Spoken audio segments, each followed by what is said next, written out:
Monday, March 6, 2023, Maneco 64, Home of Alternative Economics and Contrarian Views. Today we're going to look at Credit Suisse, whether it's a zombie bank, whether it could bring the whole financial system down, or whether it's a bargain. Yes, whether it's a bargain. We're going to look at that today. Before I start, I'd like to give a shout out to ITM Trading, one of my North American precious metals partners. If you want to find out more about what you can do through ITM, go to the description of this video below. And I want to announce another thing today. After we look at Credit Suisse and the markets, I'm going to recommend a couple of books.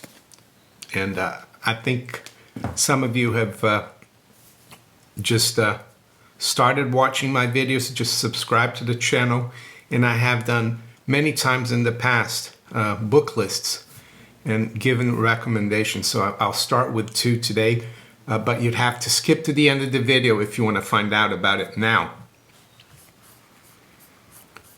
So on my live stream last night, someone commented that there's some news about Credit Suisse, and Credit Suisse, of course, hasn't been doing well for the last couple of years. I think they lost 7 billion francs last year and the year before as well. Let's see, they lost, how much did they lose?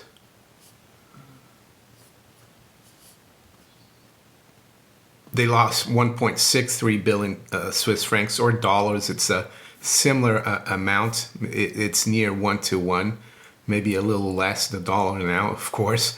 But yeah, so last night this story came out that a former top Credit Suisse shareholder, Harris Associates, they've sold out of the bank, and at very low prices, of course. As you can see by this chart, it looks worse than Deutsche Bank now, I would say. That's why I said, is it a zombie bank? Is it going to bring down the whole system? It's very difficult to answer, especially when there are central banks and governments out there who, whenever you get a first hint of a crisis, they throw everything at it. So that's why I also think, is it a bargain? Should you risk a little bit of capital or take a punt on Credit Suisse? That's for you to decide. I personally wouldn't, because this chart doesn't look good. So let's quickly go through this article, and then I'm going to go through some numbers. Not Deutsche Bank, Credit Suisse.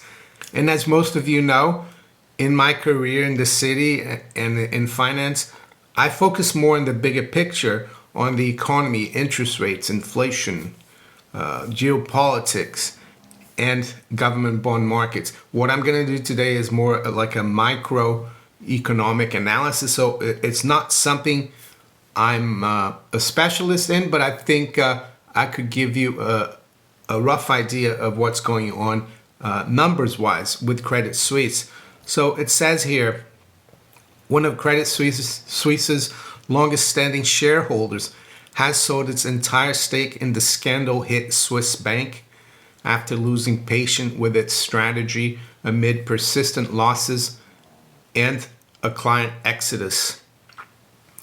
U.S. investment manager Harris Associates, whose deputy chair and chief investment officer David Hero was for years among the Swiss bank's most prominent supporters, owned as much as 10% of Credit Suisse stock last year.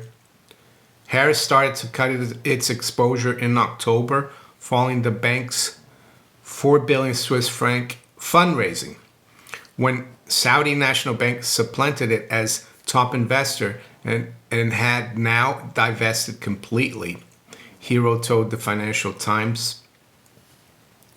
There's a question about the future of the franchise.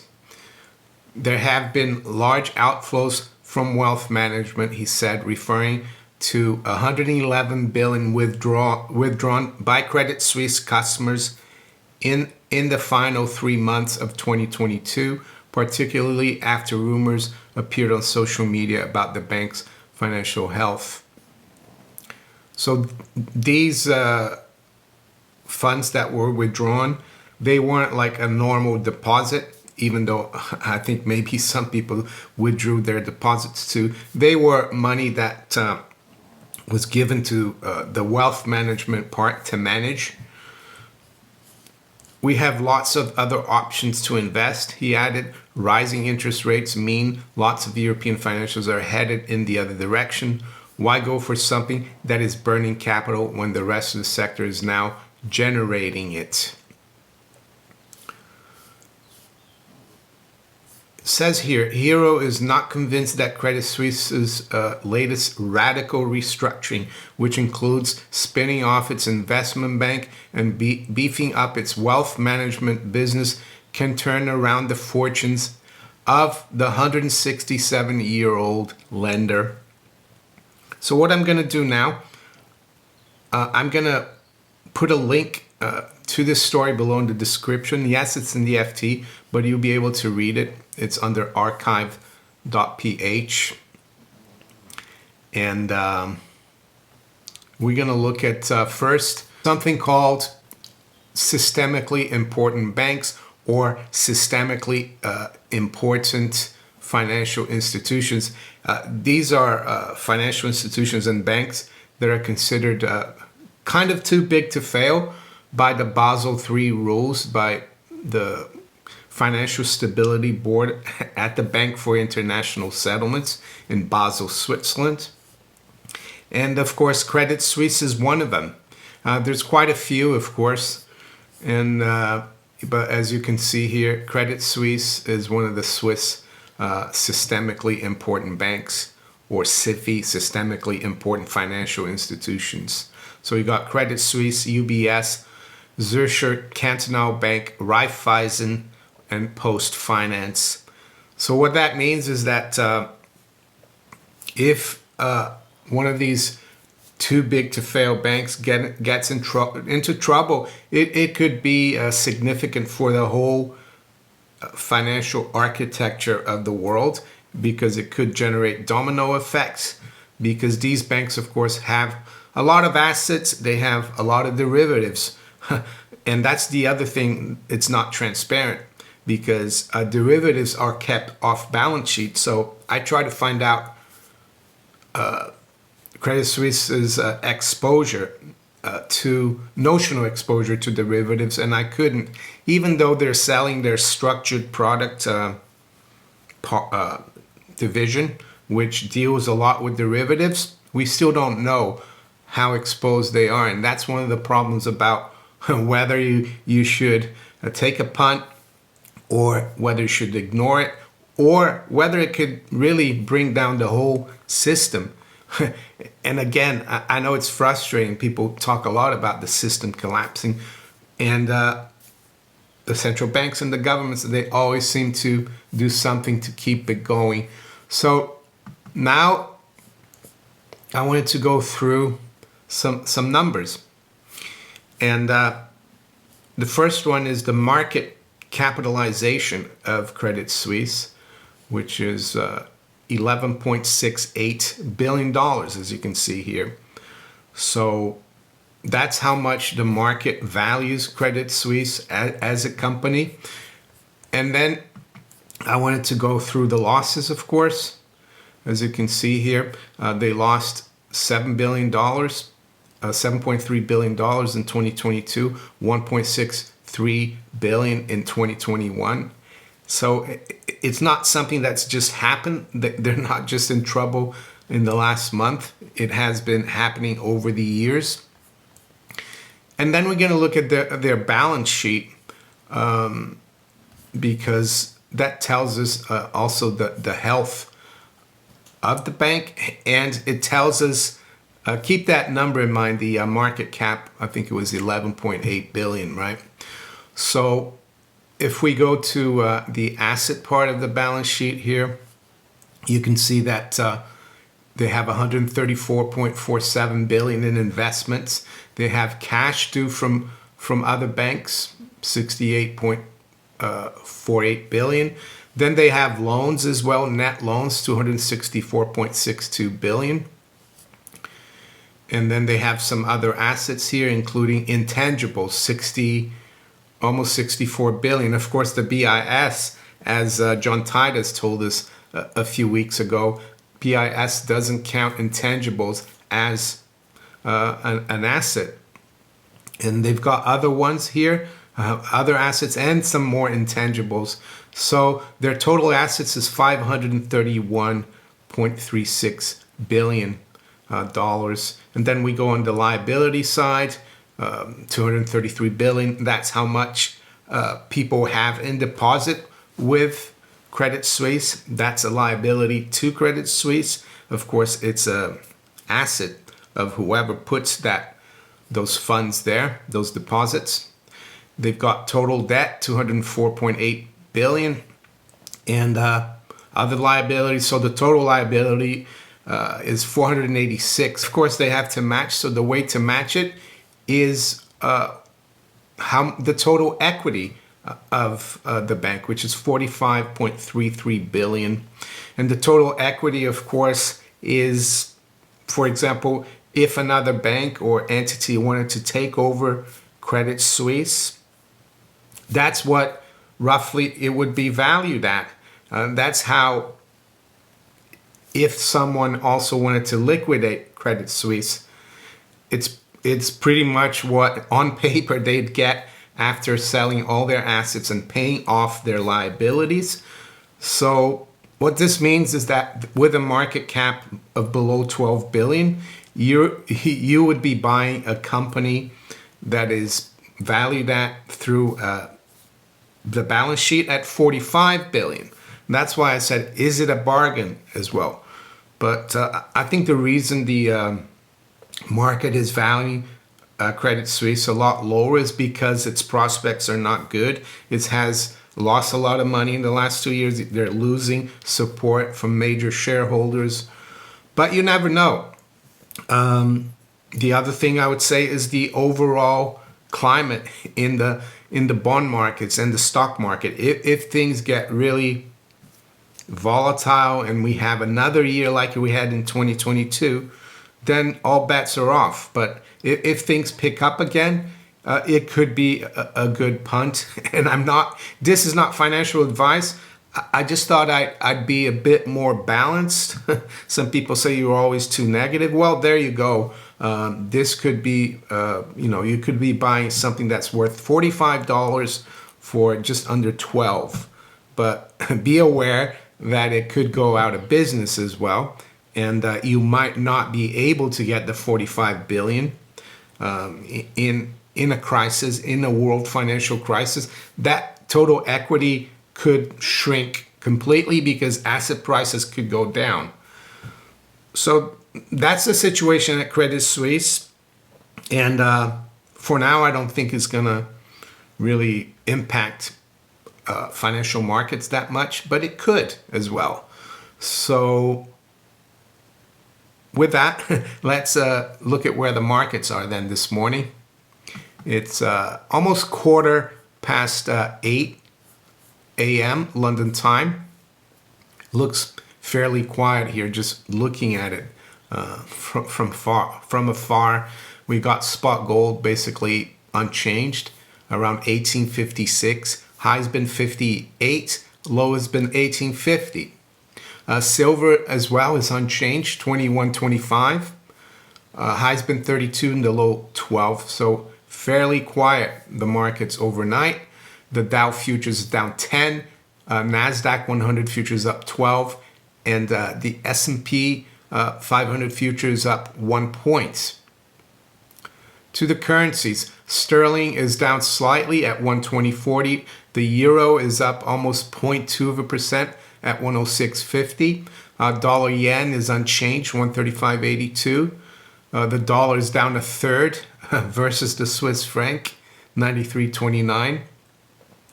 And the dollar is up 0.4 versus the yuan at 692.57. To the other currencies, Aussie dollar is down 0.25%, 67.50. The dollar is unchanged versus the Canadian dollar, just below 136. And the Kiwi dollar is down slightly at 62.11. To the general commodities, we got platinum down $5, trading around 975. WTI crude is down 0.5% at 79.35, and Brent crude is down 0.2% at 85.21. High-grade copper is up slightly at 407.38. Quickly look at the bond markets. The 10-year yield is down a little bit overnight. Is at 3.94. It's down about 3 basis points. The U.S. 10-year yield. Look at the UK bond market. The 2-year yield is up 1.5 at 3.70. The 10-year is down slightly at 3.84, and the 30-year is up 1.5 at 4.22. And the Japanese JGB market, the 10-year is at 0.5, but it has been trading just above that level. So I think the BOJ might have to step in eventually. There seems to be quite a bit of pressure, selling pressure in the JGBs, and that's why the yields keep knocking on that 50 basis point let's say level that they don't want it to go above. I said I recommend 2 books today at the end of the video. So the first one is actually letters written by William Cobbett. William Cobbett he was an Englishman. He lived from 1763 to 1835. And at some point, he was put in, I think, Newgate prison by King George III. And he wrote these letters to his supporters. He was an MP as well at one point. And it's Cobbett's Paper Against Gold, containing the history and mystery of the Bank of England, the funds, the debt, the sinking fund, the bank stoppage, the lowering and raising of the value of paper money, and showing that taxation, pauperism, poverty. So one of the letters, he talks about how you could feed thousands of families with the money that was being spent just running the tax agency, HMRC, right? I highly recommend this book. I've done some videos on these letters, so here it is. Cobbett, Paper Against Gold. If you want to really learn about how central banking has really allowed the state, or in the case of the UK, the monarch, to finance all its wars and all its projects through you, the taxpayer. Because prior to central banking, the monarch, if they want to go to war, they would be liable for it. So it's almost like it made the country an LLC, a limited liability company for the state. And I think it's a very good book to have. You won't hear economists in the city of London talk about William Cobbett, but I think, he was the anti-Keynes, I would say. Not that Keynes was around in the early 1800s. The second book is one of my favorites. It's by Murray and Rothbard, and it's What Has Government Done to Our Money and the Case for a 100% Gold Dollar. So there you go. Not a big book. You don't need a PhD nor a BA in anything to read this book. What does it say here? From the introduction by Murray Rothbard, let us first ask ourselves the question: can money be organized under the freedom principle? Can we have a free market in money as well as in other goods and services? What would be the shape of such a market? and what are the effects of various governmental controls. If we favor the free market in other directions, if we wish to eliminate government invasion of person and property, we have no more important task than to explore the ways and means of a free market in money. And if you do decide to buy this physical book, I recommend the Mises.org website from the Mises Institute. But you can get a free PDF as well online. And I don't think there are free PDFs for this one, though. So there you go. Those are the two books. And with that, I'm going to wish you all a very good day. Take care. Bye.